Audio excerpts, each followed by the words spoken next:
मुर्गियां, मेढक, मछलियां, बतखें और केचुए, ये सब प्राणी वेल्लोर के श्रीनिवासन चंद्रशेखरन के साथी हैं और कचरे से निपटने के उनके काम में कार्यकर्ताओं की भूमिका निभाते हैं। श्रीनिवासन द्वारा बनाए गए वेल्लोर मॉडल में 24 घंटे ये प्राणी खुशी से काम करते हैं। सबका अपना अपना काम भी तय है। कोई नाइट ड्यूटी पे रहता है तो कोई डे ड्यूटी पर। शिफ्ट बदलते वक्त भी कोई दिक्कत नहीं होती। सुबह होते ही बतखें और मुर्गियां अपने काम पर लग जाते हैं और रात के वक्त मेंढक और केंचुए। कुल मिला के सब गार्बेज को गोल्ड बनाने के काम में लगे हैं, यानी कचरे को जैसे सोने में तब्दील कर रहे हैं।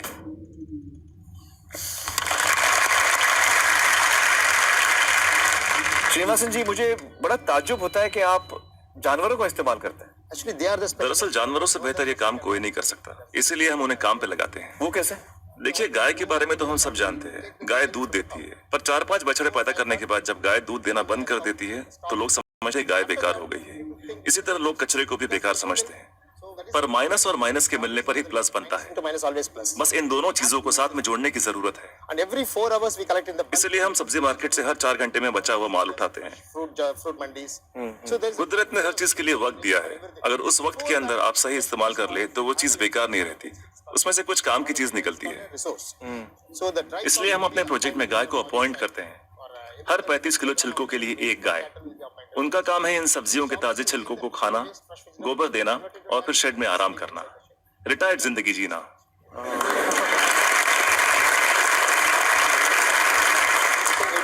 सिर्फ 8 घंटे में सारा कचरा घट के गोबर के रूप में 1/4 हो जाता है और इस गोबर में काफी मात्रा में ईंधन वाली मीथेन गैस होती है।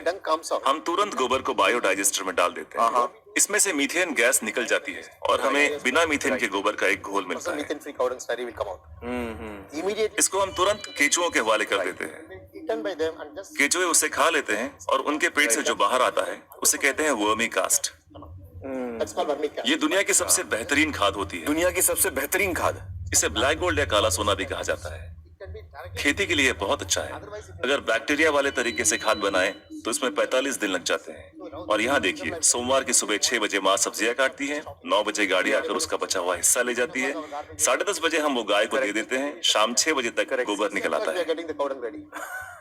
बायोडाइजेस्टर में गोबर से मीथेन निकाल ली जाती है और उसका घोल बचता है। उसे केचुए खा लेते हैं और तीसरे दिन सुबह तक, यानी 72 घंटों से भी कम समय में ब्लैक गोल्ड मिल जाता है। खाद बनाने का ये दुनिया का सबसे तेज तरीका है। कोई मशीनें काम नहीं कर पाएगी, वो भी बिजली का इस्तेमाल किए बिना। देखिए, आपके पास जो मोबाइल फोन है, चार्ज न करो तो बेकार है, टेक्नोलॉजी फेल हो जाती है। लेकिन गाय जो भी खाती है उससे एनर्जी बनाकर हमें देती है और गाय को रोज चार्ज भी नहीं करना पड़ता। और दूसरे जानवरों का इस्तेमाल कैसे होता है? मसलन मुर्गियां क्या करती हैं? जो सड़ी गली चीजें गाय को नहीं दे सकते उसे हम सीधा कंपोस्ट पिट में डाल देते हैं, पर वहाँ उसमें मैगेट्स पैदा हो जाते हैं। मैगेट्स मतलब वो छोटे छोटे कीड़े? छोटे कीड़े। ये कीड़े मुर्गियों को बहुत पसंद है, चुन चुन के खा लेती हैं और बदले में अगले दिन सुबह बेहतरीन अंडे देती हैं। जो लोग कीड़ों को देखकर मुंह बनाते हैं वो अगले सुबह उन अंडों से बने ऑमलेट को बड़े मजे लेकर खाते हैं।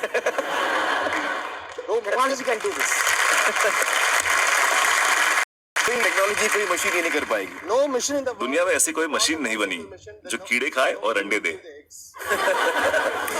बिल्कुल ठीक, बिल्कुल ठीक।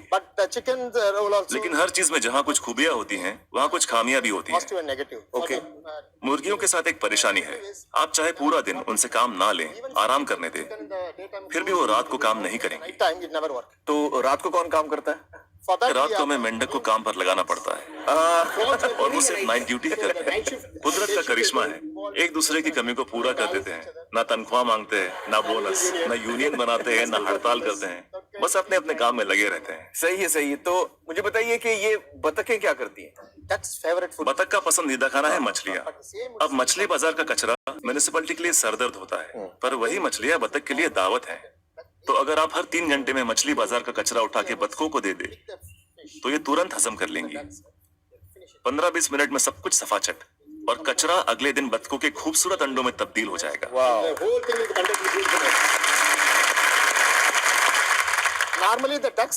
आमतौर पर बतखें हर महीने 8 से 10 अंडे देती हैं, लेकिन जब हम उन्हें मछलियों और दूसरे नॉनवेज की खुराक देते हैं तो 24-24 अंडे देना शुरू कर देती हैं। And if I have 10 ducks, then multiplied by. Yeah, we have हम हर 11 मादा पे एक नर बतख रखते हैं। on one male duck. Why 11 female and 1 male? हमें तो अंडों से मतलब है, एक ही नर बतख काफी है। तो ये जानवर आपके लिए बहुत अहमियत रखते हैं। They are the people doing. जी बिल्कुल, इनकी वजह से ही तो इतने बढ़िया नतीजे मिल रहे हैं। तो इस वक्त आप किसी प्रोजेक्ट पे काम कर रहे हैं? Yeah, right now I'm working with Coimbatore. फिलहाल कोयम्बतूर में काम चल रहा है। डिस्ट्रिक्ट रूरल डेवलपमेंट एजेंसी के साथ हम 10 ग्राम पंचायतों का काम संभाल रहे हैं, जो एक म्युनिसिपैलिटी के बराबर है। It's equal to one municipality. एक गांव में तो मैं समझ सकता हूँ कि ये हो सकता है, क्योंकि वहां पर छोटे पैमाने पे करना है।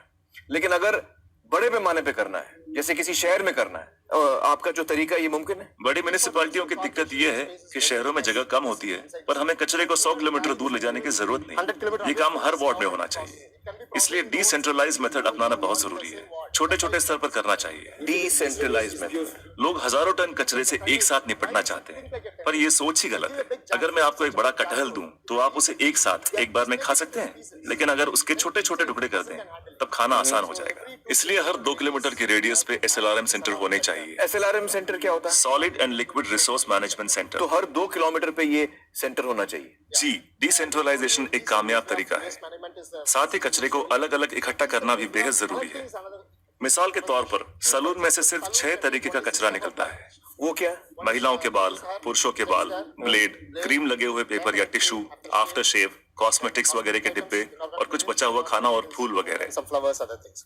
So we don't. हम नहीं चाहते कि ये चीजें बाकी का कचरा ले जा रहे ट्रक में मिलाई जाए। So one way इसके लिए अलग गाड़ी होनी चाहिए। saloon. जैसे मुंबई में करीब 2000 सलून्स होंगे, 2000 saloons. एक गाड़ी सब जगह घूम के ले लेगी। हर इलाके के लिए एक छोटी गाड़ी। हाँ, अलग अलग एरिया के लिए अलग अलग गाड़ियां होंगी। हाँ। जी, सिर्फ सलून के लिए। दिन खत्म होने से पहले सब बिक जाएगा। आज की तारीख में दुनिया का सबसे कीमती कचरा है महिलाओं के बाल। 2500 रुपए प्रति किलो। वाह वाह। तो दिन भर का जो कचरा है, दिन खत्म होते होते वो इस्तेमाल भी हो जाएगा। अलग अलग इकट्ठा करें तो राज ये है, तरकीब ये है कि शुरुआत से ही मिक्स मत करो। जी, अलग अलग इकट्ठा करो और अलग अलग ही लेकर जाओ। तो आपके पास इसका पूरा प्लान है, मास्टर प्लान है? बिल्कुल है। वाह वाह। तो मुझे बताइए कि ये जो आपका मॉडल है, इसमें खर्चा कितना आता है? See, this is totally self-sustainable. देखिए, ये मॉडल अपना खर्च खुद निकाल लेता है। Experience I'm telling you. मैं अपने तजुर्बे से कह सकता हूँ कि आपके घर के हर रोज के कचरे से 3 रुपए वसूले जा सकते हैं। Garbage. मतलब आप अगर मेरा कचरा लेंगे तो आप मुझे 3 रुपए देंगे। उसे 3 रुपयों में बदल सकता हूँ 3 रुपए में तब्दील कर देंगे, बदल देंगे। और कचरा उठाने का कोई भी चार्ज लिए बिना। तो मुझे बताइए कि अगर मुंबई जैसे शहर की जिम्मेदारी आपको दी जाए कि इसको आप साफ कर दीजिए, तो आपको कितना समय लगेगा, कितना वक्त लगेगा आपको? कम से कम 18 महीने। मतलब 1.5 साल। तो मतलब 1.5 साल में आप मुंबई की काया पलट कर सकते हैं। Yes. जी, बिल्कुल कर सकते हैं। बहुत बहुत शुक्रिया श्रीनिवासन जी, बहुत ही कमाल के सुझाव आपने दिए हैं। बहुत बहुत शुक्रिया, थैंक यू सो मच। दोस्तों, प्लास्टिक आजकल की जिंदगी का एक बहुत बड़ा मुद्दा है। प्लास्टिक एक ऐसी चीज है जो मनुष्य ने बनाई तो है, लेकिन उसका खात्मा नहीं हो सकता, जो धरती में जज्ब नहीं हो सकती, जिसको हम अंग्रेजी में कहते हैं नॉन बायोडिग्रेडेबल। और शायद ये हम सबके सामने बहुत बड़ी समस्या है कि आखिर प्लास्टिक का क्या किया जाए। एक इंसान है जिसके पास इसका जवाब है। मदुरई के त्यागराजर कॉलेज ऑफ इंजीनियरिंग के प्रोफेसर वासुदेवन ने कचरे में प्लास्टिक की समस्या से निपटने का एक बेहतरीन उपाय खोज निकाला है। उन्होंने एक ऐसी प्रक्रिया इजाद की है जिससे प्लास्टिक का इस्तेमाल सड़क बनाने के काम में हो सकता है। इस पद्धति से बनाई गई सड़कों की उम्र आम तरीके से बनाई गई सड़कों से कहीं अधिक होती है। प्लास्टिक के इस्तेमाल से पत्थर और तारकोल का जोड़ मजबूत हो जाता है और बारिश के मौसम में भी पानी की वजह से सड़कों पर गड्ढे पैदा नहीं होते। पिछले 10 साल से ना ही सड़क में दरारें पड़ी हैं, ना ही गड्ढे। मतलब 10 साल तक मेंटेनेंस का खर्चा नहीं। देश का कितना पैसा बचेगा? कई विदेशी कंपनियों की लाखों डॉलर की पेशकश ठुकराकर प्रोफेसर वासुदेवन ने इसका कॉपीराइट अपने कॉलेज के नाम लिखवा दिया है। ये तकनीक देश के लिए है और वो भी बिल्कुल मुफ्त। इसका पेटेंट हमारे कॉलेज के नाम पे है और टेक्नोलॉजी देश के नाम। यदि देश भर की कोई भी म्युनिसिपैलिटी इस तकनीक का इस्तेमाल करके सड़क बनाना चाहती है तो वो इसे मुफ्त में पा सकती है। प्लास्टिक को रोड पर मत डालिए, बल्कि प्लास्टिक डालकर रोड बनाइए।